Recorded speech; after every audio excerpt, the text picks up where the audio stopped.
오늘 하나님께서 저와 여러분에게 주시는 말씀은 마태복음 27장 27절에서 44절 말씀입니다. 마태복음 27장 27절에서 44절 말씀을 저와 여러분이 한 절씩 교독하겠습니다. 이에 총독의 군병들이 예수를 데리고 관정 안으로 들어가서 온 군대를 그에게로 모으고 가시관을 엮어 그 머리에 씌우고 갈대를 그 오른손에 들리고 그 앞에서 무릎을 꿇고 희롱하여 이르되 유대인의 왕이여 평안할지어다 하며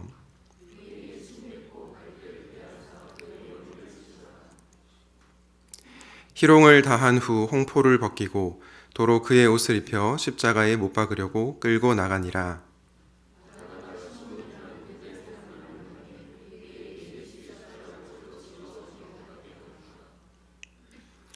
골고다 즉 해골의 곳이라는 곳에 이르러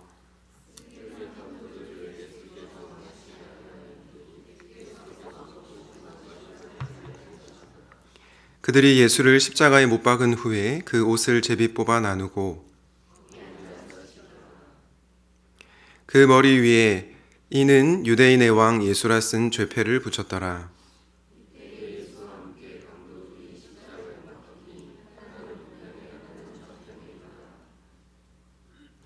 지나가는 자들은 자기 머리를 흔들며 예수를 모욕하여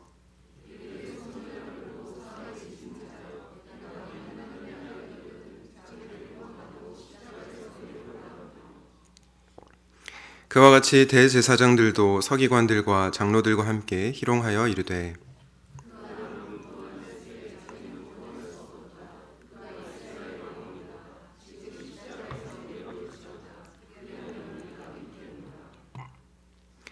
그가 하나님을 신뢰하니 하나님이 원하시면 이제 그를 구원하실지라.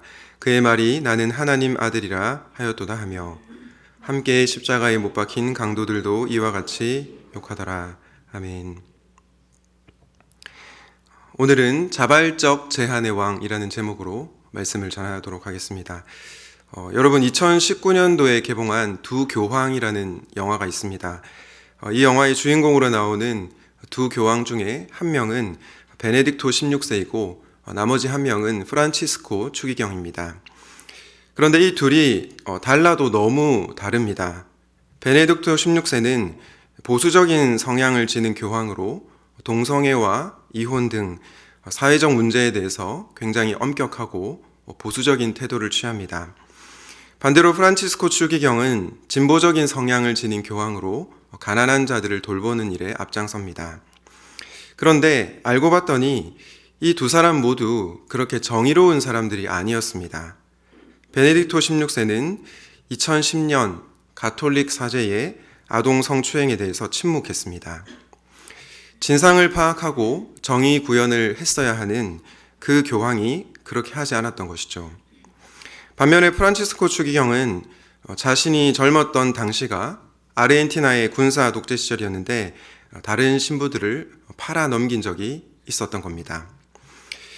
여러분, 정의롭고 엄격했던 베네딕토 16세가 어떻게 아동 성추행에 대해서 나 몰라라 할 수 있단 말입니까?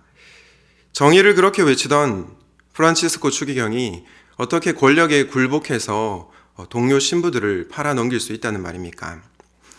저는 이것을 보면서 인간 지도자에게는 정말 한계가 있다라는 생각을 하게 되었습니다.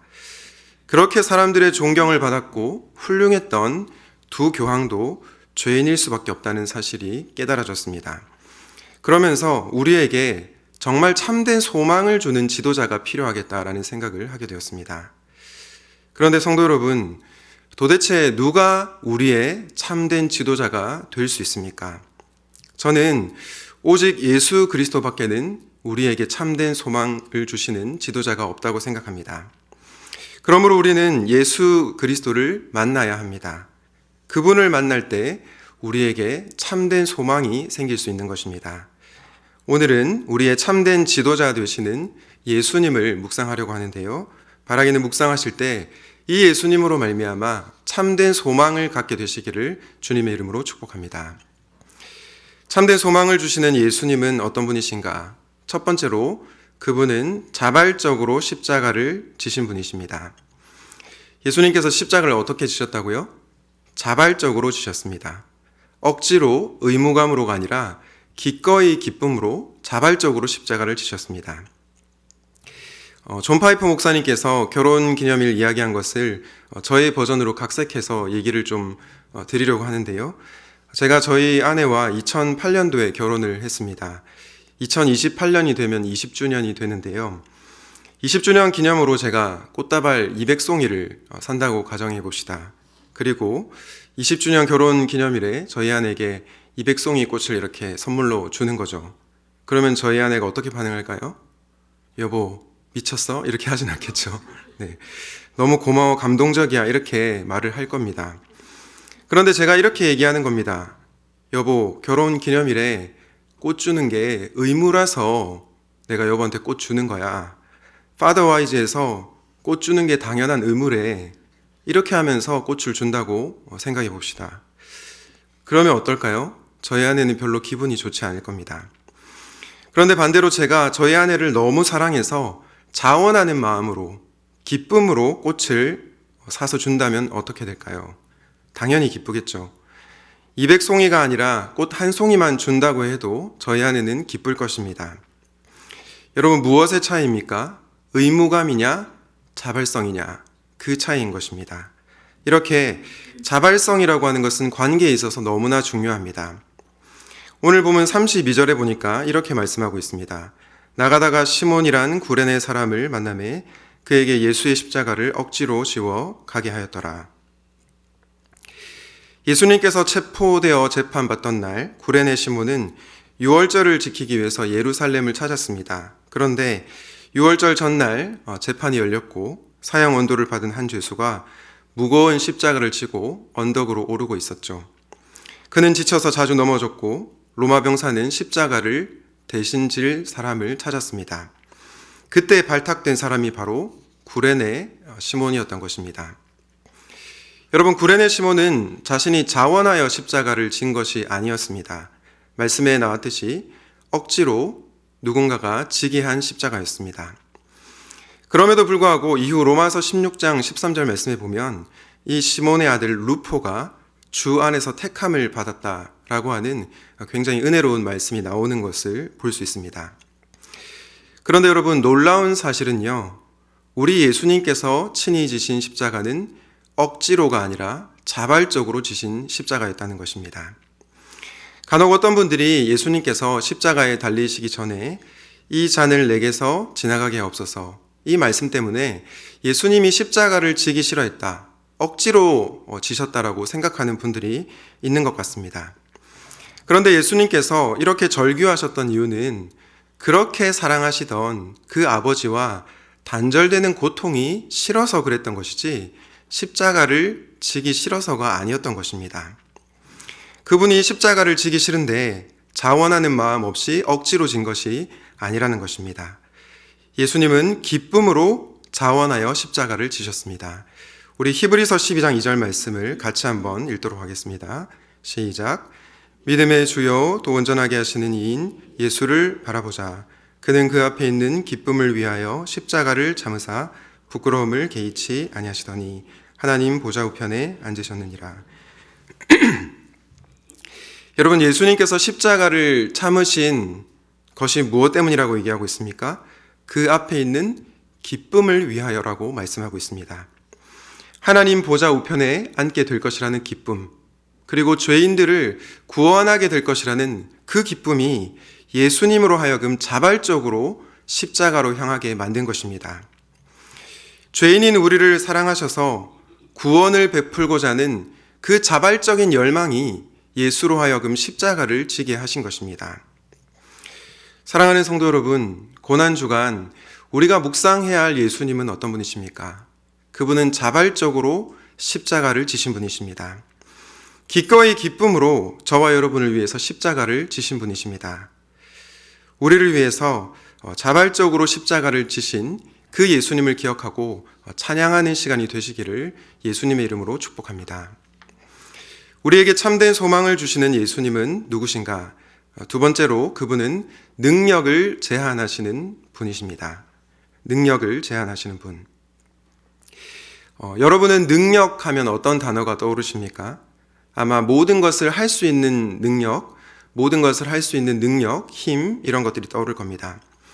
돈이 많아서 내 가족에게 맛있는 것을 사줄 수 있는 능력, 힘이 있어서 다른 사람이 나를 함부로 대하지 못하게 하는 능력, 그런 능력을 많이 떠올릴 겁니다. 그런데 성경은 역설적으로 무력함이 능력이라고 말합니다. 저희 교단에 철학을 가르치시는 강영환 장로님이란 분이 계시는데요. 이분이 신을 모르는 시대의 하나님이란 책에서 이렇게 얘기를 했습니다. 성경을 통해 확인하는 하나님의 전능은 사랑에서 나오는 전능입니다. 그러므로 이 전능을 폭군의 힘에 비교할 수 없습니다. 사랑 때문에 사람이 되고 사랑 때문에 무력하게 되어 십자가에 달리시고 죽으시고 죽음을 이기시고 사람을 건지신 이야기가 하나님의 전능에 관한 이야기입니다. 이것이 세상 지혜와 다른 점이며 세상이 이해하는 하나님과 다른 점입니다. 여러분, 이 글의 핵심이 무엇입니까? 하나님의 사랑은, 하나님의 전능은 자신을 제한하는 사랑이라는 것입니다. 자신을 제한하는 능력이라는 것입니다. 실제로 예수님은 십자가에서 자신의 힘을 제한하는 능력을 보여주셨습니다. 우리 마태복음 27장 40절에서 42절 말씀을 함께 읽도록 하겠습니다. 시작. 이르되 성전을 헐고 사흘에 짓는 자여, 네가 만일 하나님의 아들이여든 자기를 구원하고 십자가에서 내려오라 하며, 그와 같이 대제사장들도 서기관들과 장로들과 함께 희롱하여리되 그가 남은 구원하였으되 자기는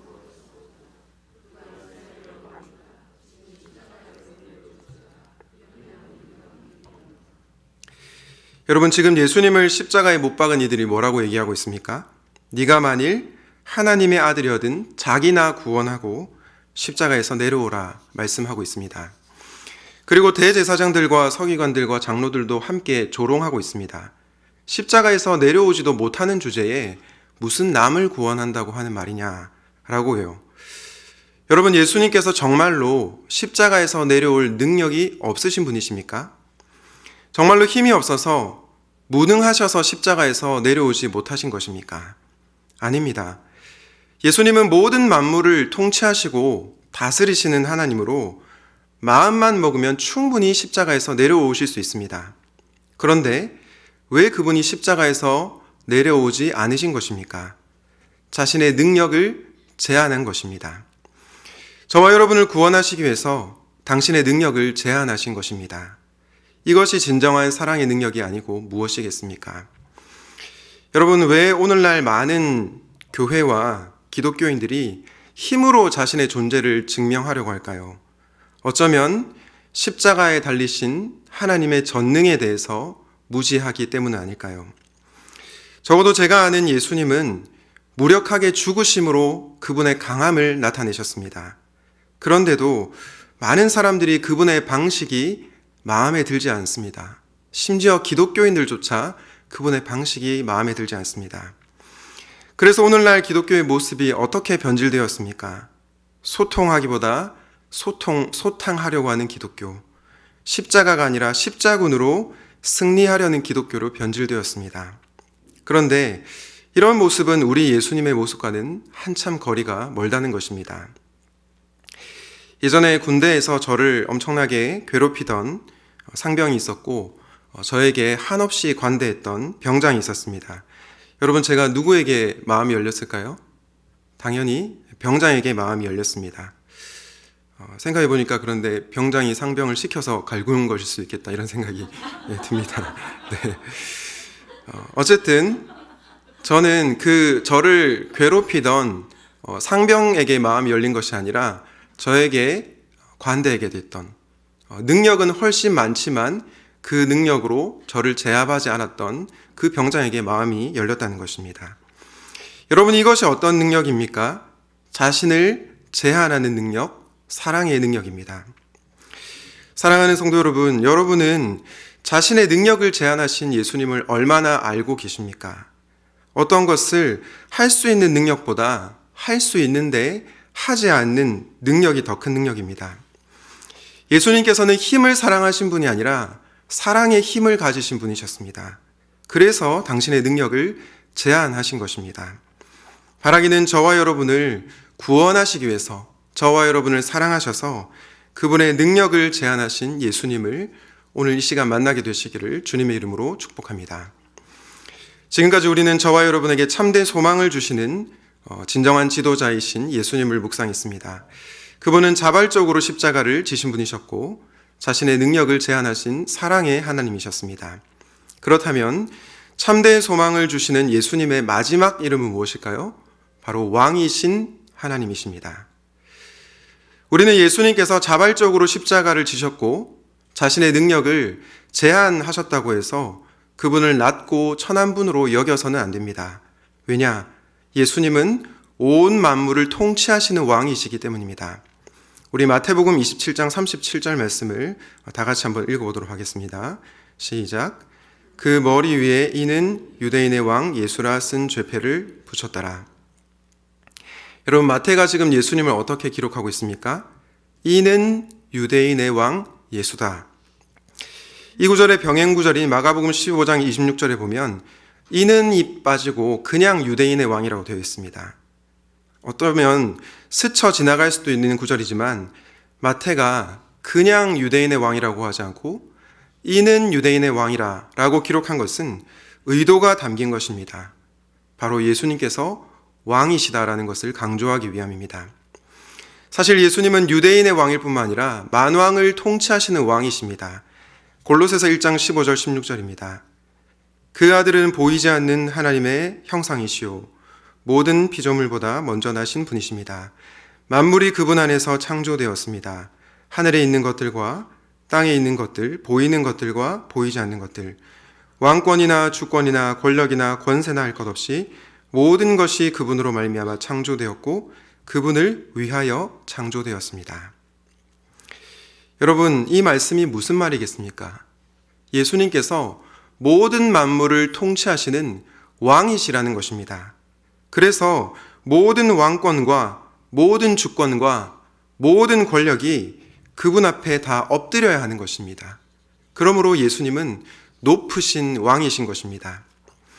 그런 높으신 왕이신 주님께서 저와 여러분을 위해서 어떻게 하셨습니까? 자발적으로 십자가를 지셨습니다. 왕으로서 자신의 힘과 권세와 능력을 발휘하실 수도 있지만 그러지 않고 자신의 능력을 제한하셨습니다. 저와 여러분을 사랑하셔서요. 저와 여러분을 구원하시기 위해서요. 그러니 이 사랑이 얼마나 크고 놀라운 사랑입니까? 천문이라는 영화에 보면 세종대왕이 나오는데요. 어느 날 세종대왕이 탄 가마가 부서집니다. 그때 왕 옆에 있던 모든 무리가 죽여주시옵소서 이렇게 외칩니다. 이걸 통해서 우리는 무엇을 알 수 있습니까? 왕의 위엄을 느낄 수 있습니다. 왕이 탄 가마만 부서졌는데 왕에게 죽여달라고 하는 것은 그만큼 왕은 높은 존재라는 것입니다. 그런데 죄인인 우리를 심판하셔야만 하는 왕이신 하나님께서 우리를 어떻게 하셨습니까? 저와 여러분을 죽이기는커녕 그분이 죽음을 당하셨습니다. 왕이신 그분이 대신 십자가의 죽으심으로 저와 여러분을 살려낸 것입니다. 이 크고 놀라운 사랑을 할 때 우리는 그 어떤 현실의 어려움도 이길 수 있으리라고 믿습니다. 여러분, 어느 목사님이 덴마크의 철학자 키에르케고르의 얘기를 인용하며 예수님의 사랑에 대해서 다음과 같은 이야기를 들려주었습니다. 옛날에 한 나라의 왕이 있었습니다. 그 왕은 위대하고 강력했으며 막대한 부와 권세를 지니고 있었습니다. 그런데 이 왕이 마을을 돌아다니다가 가난한 시골 마을에 밭일을 하는 소녀를 보고 사랑에 빠졌습니다. 해서 왕은 신하에게 물었죠. 신하들이여, 내가 어떻게 하면 좋겠냐? 그러자 신하들이 이렇게 대답합니다. 왕이시여, 막대한 돈을 그 시골 소녀의 부모에게 보내서 소녀를 왕궁으로 데려오소서. 그리고 그 소녀를 왕비로 삼으소서. 그런데 왕은 생각해 보니까 돈으로 소녀를 사는 것은 진정한 사랑이 아니라고 생각했습니다. 그러자 신하들이 두 번째 계책을 말했습니다. 왕이시여, 왕은 모든 것을 가지고 있지 않습니까? 소녀를 데려와 관직을 주십시오. 그리고 왕실에서 예절 교육을 가르친 다음에 왕비로 삼으소서. 그런데 왕은 이것도 진정한 사랑이 아니라고 생각했습니다. 왜냐하면 소녀가 관직 때문에 자신을 사랑할 수도 있다고 생각했기 때문입니다. 왕이 두 가지 계책을 다 거부하니 신하들은 어쩔 줄 몰라 했습니다. 바로 그때 왕이 말했습니다. 신하들이여, 나는 잠시 왕자리를 내려놓고 가난한 시골 마을로 들어가겠다. 그리고 밭을 갈며 그녀와 똑같은 음식을 먹고 똑같은 옷을 입고 그렇게 그녀와 인격적인 교제를 나누는 가운데 그 시골 소녀의 마음을 얻겠다. 그리고 왕은 진정한 사랑을 얻기 위해 자신의 모든 힘과 능력과 권세를 내려놓고 시골 마을로 들어가게 되었습니다. 시골 마을로 들어갔을 때 이 소녀는 이 남자가 왕인지 몰랐습니다. 왜냐? 똑같은 옷을 입고 똑같은 음식을 먹었기 때문입니다. 그러다가 자신에게 잘해주는 그 남자와 사랑에 빠지게 되었고 결혼을 하게 됩니다. 그런데 이 남자가 나중에 결혼 후에 이 소녀에게 말을 하는 겁니다. 사실 나 왕이야. 이렇게 말을 하는 겁니다. 그 얘기를 들은 소녀는 마음이 어떨까요? 처음에는 믿기지 않을 것입니다. 그런데 시간이 흐르면 흐를수록 이 남자의 사랑이 얼마나 크고 놀라운 사랑인지를 깨닫게 될 것입니다. 왜요? 그는 왕이니까요. 모든 것을 다 할 수 있는 그 왕이 자신의 모든 것을 다 내려놓고 자신에게 다가오셨으니까요. 여러분, 이것은 비현실적인 이야기처럼 들리지만 예수님은 실제로 우리에게 그렇게 다가오셨습니다. 이것이 바로 예수님께서 저와 여러분에게 보여주신 사랑입니다. 빌립보서 2장 6절에서 8절 말씀을 함께 읽겠습니다. 시작. 그는 근본 하나님의 본체시나 하나님과 동등됨을 취할 것으로 여기지 아니하시고 오히려 자기를 비워 종의 형체를 가지사 사람들과 같이 되셨고 사람의 모양으로 나타나사 자기를 낮추시고 죽기까지 복종하셨으니 곧 십자가에 죽으심이라. 사랑하는 성도 여러분, 왕이 시골 소녀를 자발적으로 사랑한 것처럼 우리의 왕이신 예수님께서 저와 여러분을 자발적으로 사랑하셔서 이 땅 가운데 오셨고 사람이 되셨고 십자가에 달리셨습니다. 왕이 시골 소녀를 자신의 힘과 권세로 취하지 않으시고 인격적으로 다가가셨던 것처럼 우리의 왕이신 예수님께서도 당신의 힘으로 여러분을 굴복시키지 않으셨습니다. 자신을 제한하시며 저와 여러분에게 다가오셨습니다. 그러므로 예수님은 어떤 분이십니까? 그분은 자발적 제한의 왕이십니다. 우리가 이 자발적 제한의 왕이신 예수의 사랑을 경험할 때 인생의 그 어떤 문제도 이겨낼 줄로 믿습니다. 고통과 절망이 가득한 세상 가운데서도 오직 이 예수로 인하여 참된 소망을 발견하게 될 것입니다. 그러므로 사랑하는 성도 여러분, 예수 그리스도께로 나오십시오. 예수 그리스도께로 나와 그분의 사랑을 받으십시오. 그 사랑이 저와 여러분을 회복시키시고 저와 여러분을 온전케 할 것입니다. 바라기는 이 놀라운 예수님의 사랑을 경험함으로 여러분의 인생이 살아나게 되는 놀라운 기적이 오늘 지금 이곳에서 나타나게 되시기를 예수님의 이름으로 축원드립니다. 아멘. 오늘 말씀을 기억하면서 함께 아까 불렀던 찬양을 부르도록 하겠습니다.